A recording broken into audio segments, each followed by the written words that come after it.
Merci, Monsieur le Président. Monsieur le ministre, vous savez, je suis députée sur la Rive-Sud de Montréal, en Montérégie, une des régions où on trouve les meilleures terres agricoles du Québec, et ça fait notre fierté.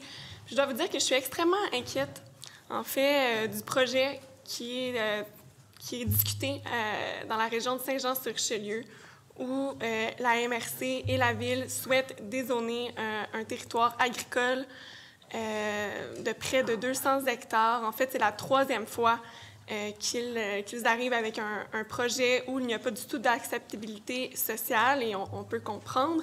Les gens là-bas sont préoccupés. On veut préserver nos terres agricoles pour les générations futures.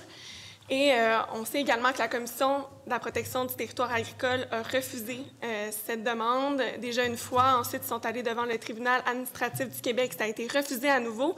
Et là, ils vous demandent, à vous, comme ministre de l'Agriculture, de faire passer un décret au Conseil des ministres, donc pour accepter le projet. Puis, j'ai trouvé que vos réponses dans les médias étaient plutôt floues.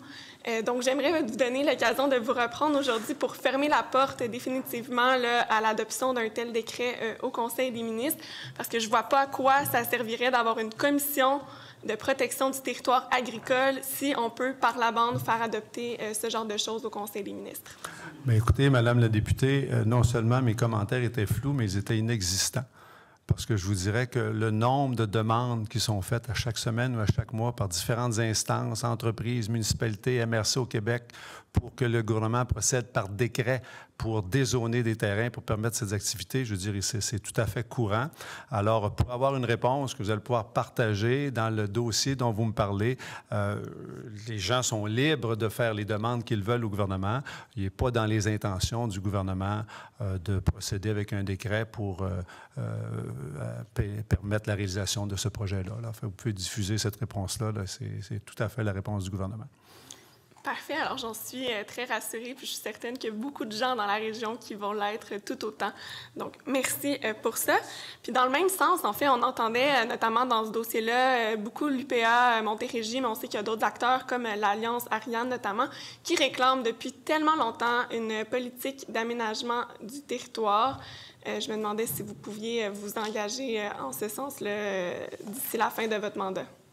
Bien, écoutez, l'aménagement du territoire, c'est large. Il y a toute la question qui relève beaucoup du ministère des Affaires municipales, aussi la loi sur l'urbanisme, la loi sur l'aménagement, sur les activités agricoles, protection du territoire agricole. C'est un ensemble si on veut, de composantes.